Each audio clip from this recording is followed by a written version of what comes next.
The following program is brought to you by the University of Alabama.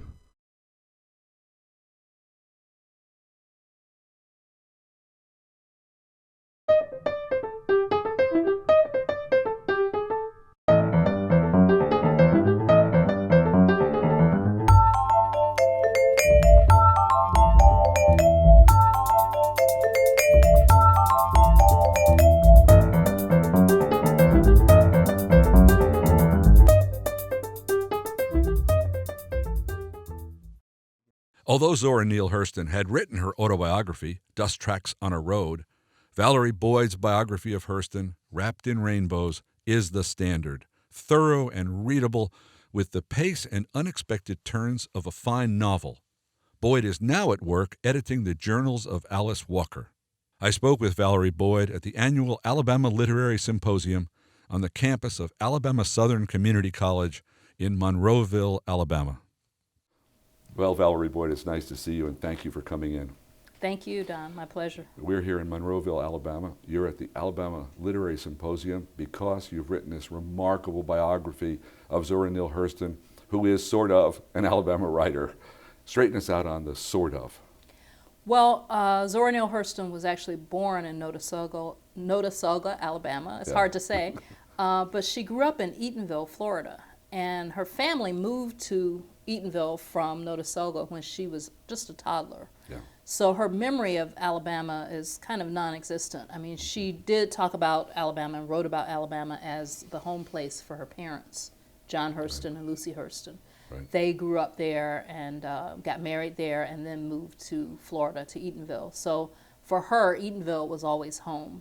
But she did acknowledge Alabama as, the home place for her parents. For her parents. Kind of an ancestral homeland, Yeah. I guess. Even in Dust Tracks, she says she was born in Florida. Right. And she may have thought at that moment that she was. She may Hard have. to say. Yeah, she may have. I think, I'm not sure if she just kind of wanted to attach herself to Eatonville, because Eatonville, as you know, was this really kind of independent, all-black community. One of the first incorporated all-black towns, and it was a place where Hurston was really shielded from racism in some ways and really never indoctrinated in inferiority. So it was an amazing place for her to grow up. I think as a psychosocial experiment, which it wasn't meant to be an experiment exactly, but I think Eatonville has had a remarkable formative influence on the people who were there. And years and years ago, I remember reading about Eatonville, and it gave all the citizens a chance I know this sounds simple-minded, but to be whatever they could be. Exactly. Including her dad. Exactly. Yeah, her dad, John Hurston, was a preacher and a carpenter. He was a minister of a church there in Eatonville. He became the mayor and served as mayor for several terms. So he really saw Eatonville as a place of opportunity for himself as a black man in the early 1900s and for his children as well. There were 8 Hurston children, and Hurston was she was the youngest daughter, and so she had one older sister and the rest of the siblings were boys. And so she had a sort of difficult relationship with her father because she was that second daughter. He was delighted when he had his first daughter, but when the second daughter came along, he sort of complained that this was another girl child to wear out shoes and bring in nothing. Yeah. And you have to remember, they were, even though he was a preacher, they were also, they had a farming community going on, and so daughters weren't as valued as sons in some ways. And he always sort of clashed with Zora. She clashed with her father, but her mother was really her champion. Right. Encouraged Zora and her siblings to jump at the sun. Right. She said, you may not land on the sun, but at least you'll reach the stars. Oh, that's wonderful. Yeah. And that dad was a charismatic traveling man. He was. The women loved him. Yeah, he was actually, as I said, a really charismatic minister who sometimes felt the need to minister to the physical needs of the women in the community, which caused problems with Zora's mother, Lucy, and Zora watched that too, growing up as a daughter. She didn't appreciate that about her father, and it kind of influenced her own attitudes toward marriage and that sort of thing, which we can get into later. It formed her in a variety of different ways. One of the ways that people, when they read your biography, or even actually this was known perhaps before, is that her attitude toward integration, especially school integration, was unusual. There was a moment in her later life, in fact, when she wrote an essay on separate but equal, because she had been separate but equal. Yeah, she had experienced separate but truly equal. Truly, yes. In Eatonville. So this was an all-black community where they had schools that educated students well. You know, it was an independent kind of situation. There was, the mayor was her own father, and other people from the community. Her mother was a Sunday school teacher and leader in the community, and a seamstress. So she saw black people living in a community where they were governing themselves and able to have the same opportunities as anyone else. Right. And so that influenced her ideas about segregation. And she really wasn't necessarily for segregation, but she was against forced integration. Her view was, why does somebody have to be, legislated to want to sit next to me? She said, should want to. Yeah, I mean, she said, how could anyone deny themselves the pleasure of my company?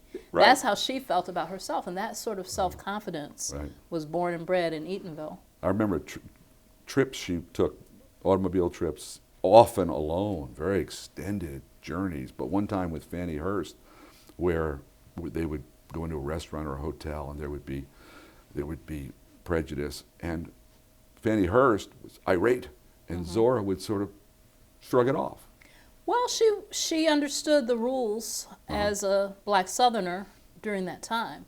I mean, Hurston, was a writer and kind of prominent figure from the 1920s, through the end of her life in 1960. So that was sort of the height of, segregation in the American South. And she did a lot of traveling alone. She had a car called Sassy Susie, which her brother helped her to pick out because she didn't want to travel on segregated train cars, so she wanted to have her own car. She also had a pistol that she carried with her for protection while she was traveling alone. And then when she was traveling with someone like Fannie Hurst, traveling with a white fellow writer, she understood that the rules for each of them would be different and was able to just kind of deal with that. Well, Fannie Hurst was embarrassed for herself and for Zora. Right. She will become anthropologist, sociologist, folklore collector, long journeys around the southern United States for the most part. And she would put herself in lumber camps in the woods and turpentine camps out in the piney woods. This was dangerous business. I mean, this was a woman of considerable physical courage. Exactly. Yeah. And the pistol didn't hurt, right? That's part of why she carried that gun, for self-protection. Right. I think, I'm glad you raised that question, Don, because I think there's a famous photograph of her with a holster, and you can see the pistol, and she's got her hands on her hips. And people look at that photo and think how cute it is, but she was a black woman traveling alone through the South. She needed that pistol for protection. So it wasn't just that she was a striking, charismatic figure, which she was, and got some of that kind of charisma from her father, but she also understood the perils of the work that she did. So she was a woman of considerable courage.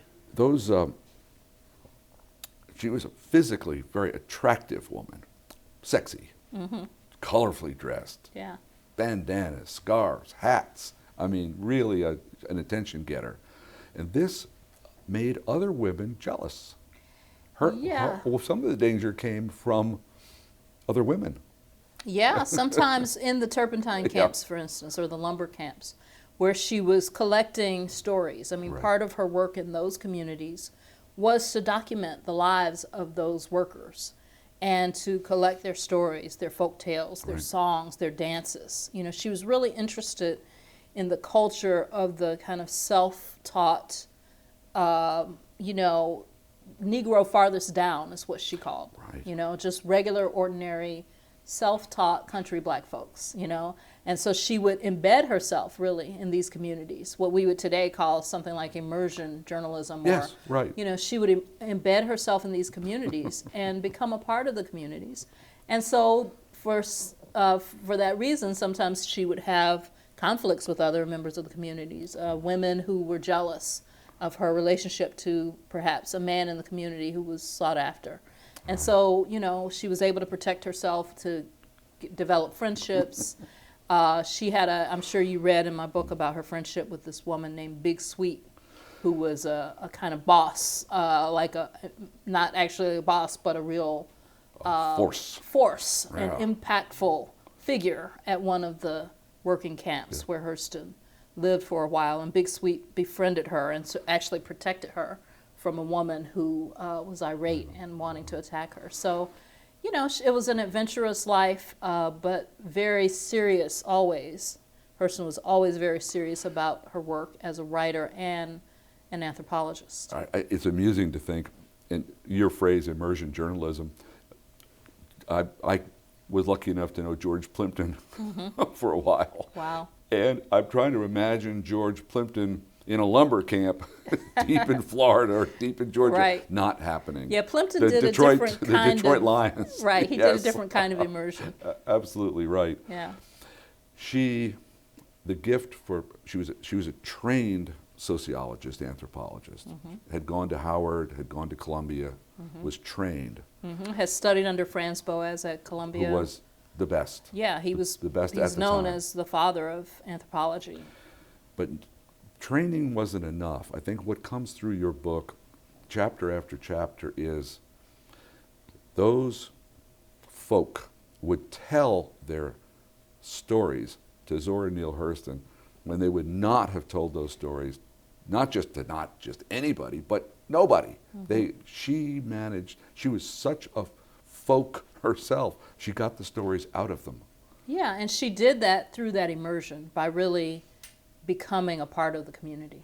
You know, she started out, she talks about starting her anthropological research in a way that was very unsuccessful, because she would go to these communities and say, does anybody around here know any folk tales? Right. And people would say, well, we don't have any of those around here, maybe over the next county. Yeah, that's what I would have done if I had been an anthropologist. And so she quickly learned that That people didn't think of their stories as folk tales. They didn't think of their what they had to say as, you know, something that social scientists would be interested in. So she had to just become a part of the community, and you know, she would hold storytelling contests and have a small prize for people who could tell the best story.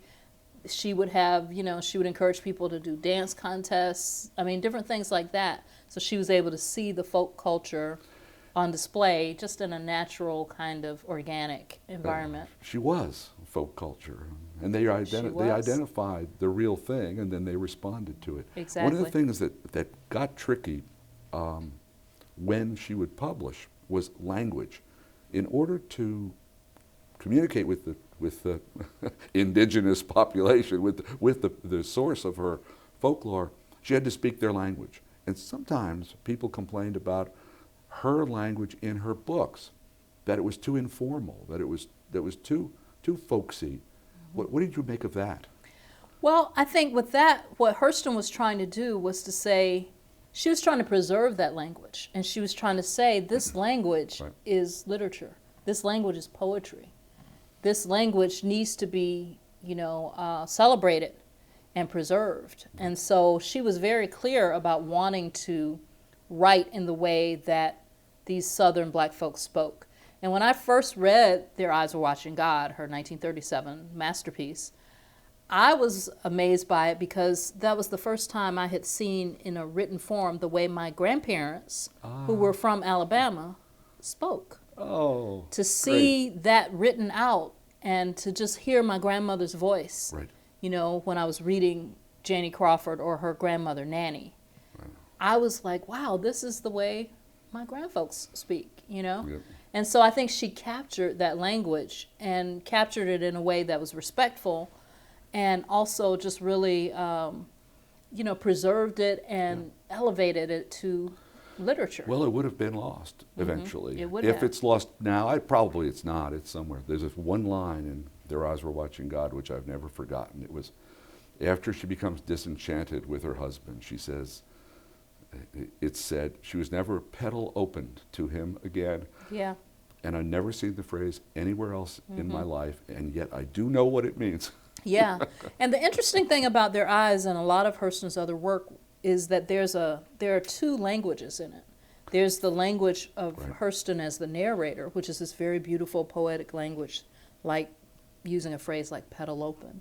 And then there's also the poetic folk language of the people. Right. And those two languages commingle in her work in a beautiful, seamless way. And so you really understand that folk language as poetic literary language. Yeah, I think it is. You say it's her masterpiece. I totally agree.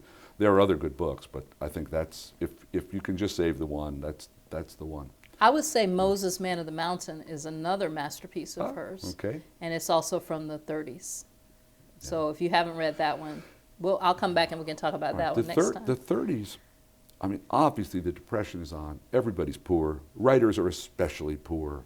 But she had these patrons. There were a group of white people in New York, Miss Mason, Carl Van Vechten, Fannie Hurst, and I'm sure there were others as well, who were literally cash patrons of some black writers.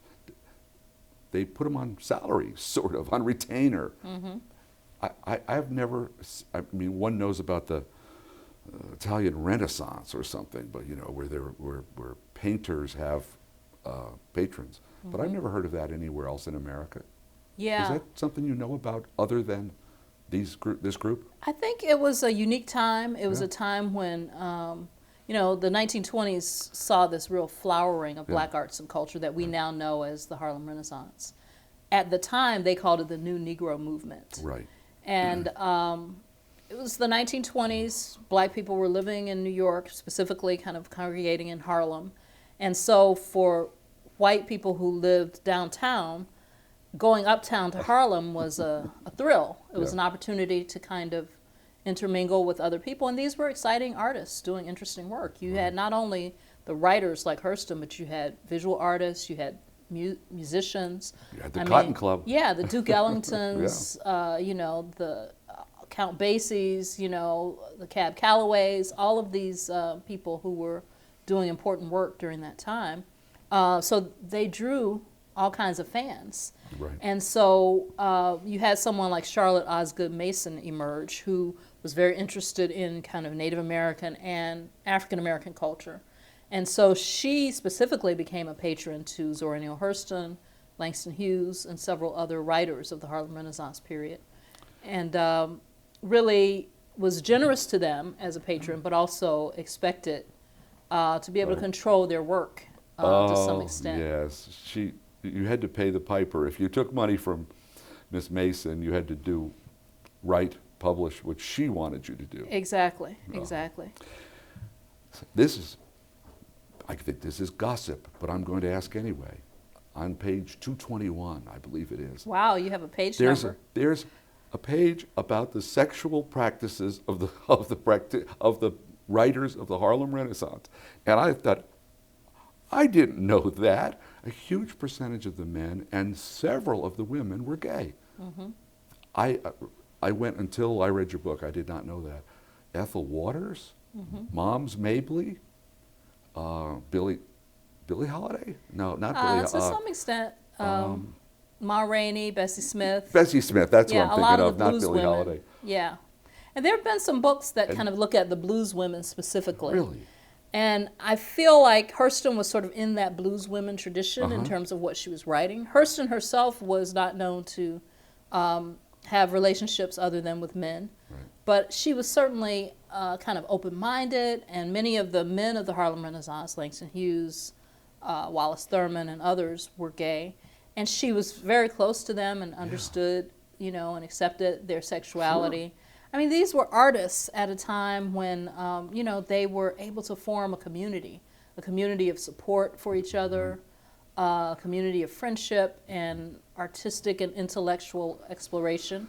And so there was some sexual exploration going on at that time as well. I would say it went way past the percentages. I mean, Yeah. well, who knew? Now you know, and nobody cares anymore anyway. Yeah. But nobody knew much. Well, they knew, but Yeah, they knew. It was kind of an open secret. It's like a friend of mine has a phrase like someone's in the closet but with the door open and the lights on. So it was kind of like that. All right. Zora herself, she had a series of male friends, lovers, fiancés, and even husbands. But her track record in a relationship, including, how many times did she marry? Did she marry 3 times? She married 3 times that we are aware of, yes. But in your book it says something like she married on Monday and by the next Thursday she had left him. Something not far from that. Yeah, well, She just didn't want to be married, did she? yeah, I think watching her mother have 8 children and her husband being a philanderer, I think that impacted her attitudes about marriage. And you know, Zora's mother died when Zora was only 13. Yeah. And part of it was, in Zora's view, you know, because of kind of the stressful life, the multiple children, the philandering husband. And so I have a phrase in my book where I say she kind of became afraid that marriage would only widen her hips and narrow her life. And so she was really, I think, afraid of marriage in the traditional sense because she was married to her work. She was devoted and committed to her work. I was expecting, there were, one of her, I guess maybe her second wedding, I was expecting that the problem would be her husband would be a traditional man who said, you stay home and I'll support us. And it wasn't that at all. He said, I'll stay home and you work. And Yeah. she certainly wasn't having that. Well, this was a man that she married who was much younger than her. And so once they got married, he took her to his mother's house to live. So she realized she had a boy husband and that wasn't going to work for her. And he also tried to become physically abusive, and she would not have that. too? So Yeah. she walked out of that marriage pretty quickly. She managed successfully from the time she was about 27 to tell the world she was 10 years younger than she was. And we don't have time to explore that because I do want to get on to some of the Alice Walker stuff. But before I do, one quick question. She got some grant money and spent a lot of time in the Caribbean, which was not all that common at the time. Mm-hmm. She spent a lot of time in Jamaica. She spent a lot of time with hoodoo in Haiti. Mm-hmm. She spent time with voodoo in New Orleans. For her, it was real, yes? Mm-hmm. Well, she explored voodoo or vodun and its American cousin hoodoo as if they were legitimate religions, which they were. You know, for her, she was interested in exploring the cosmology and the rituals of those religions just as she would any other religion, and she approached them with great respect. But she's a believer. I get the impression from you that if you put a hex on someone, the hex is real. Well, here's the thing, Don. As we talked about earlier, the way she immersed herself in these communities, she apprenticed herself to one of the great hoodoo practitioners in New Orleans. Yes. And he taught her. She became his apprentice, and she took that job seriously, and he taught her how to do what he did. And after her apprenticeship, he asked her if she would take over his practice. And she had to refuse because she knew that her ultimate practice was her own writing. But she came to respect and believe in, in the things that those practitioners believed in as well. She could have been a priestess. Yes. Sounds like Marlon Brando. Yeah. Okay, I could have been a priestess. All right, you are now immersed in a giant shelf of journals of Alice Walker. Presumably you got this job because of the Zora Neale Hurston biography and the connection between Alice Walker and Hurston. How many journals are there? What are they like? Well, Alice Walker's journals span more than 50 years. Oh. She has been keeping journals pretty faithfully since she was 18 years old. Wow. She's now 71. And so there are more than 50 years of journals in 75 separate notebooks that she kept over the years. So I'm in the process of reading through all the journals and transcribing them. and editing and curating them for a book that will be published by Simon & Schuster in 2017. It's going to be called Gathering Blossoms Under Fire, The Journals of Alice Walker. So you're making selections now. Making selections. The hardest thing is figuring out what not to include, because we don't want it to be a 5-volume book. It could be. Oh, of course. We want to do it in one volume that covers the whole arc of the 50 years of journaling that Alice Walker has done. And you have, I think inductively, probably, from looking at the journals, it has become plain to you that there are 4 or 5 or 6 themes that matter to Alice Walker. Yeah, they are certain narrative themes emerge. I mean, there will be kind of a personal thread that looks at her life as a woman, as a wife, as eventually a single mother, her life as and as a free woman in the world in the 70s who's trying to navigate being a single parent, taking care of her daughter, an emerging career as a novelist and poet. You also see her emerging activism. And so those threads kind of move throughout the life. The journals start when she's 18. Right. And as I said, she's now 71. So we cover all these years of her becoming the famous writer that she is now. But what's great about the journals is when she was in her 20s, she was trying to teach herself how to write a novel. I mean, she had no idea she was going to become Alice Walker as we know her. Of course not. You know? So the journals are in real time, and you see this young woman becoming herself and developing into the person who has been so influential to so many of us as readers. You have got a job. I'm looking forward to it. I'm Me looking too. forward Me to too. reading your selections. And I certainly have enjoyed this. Valerie, thank you so much. Thank you, Don.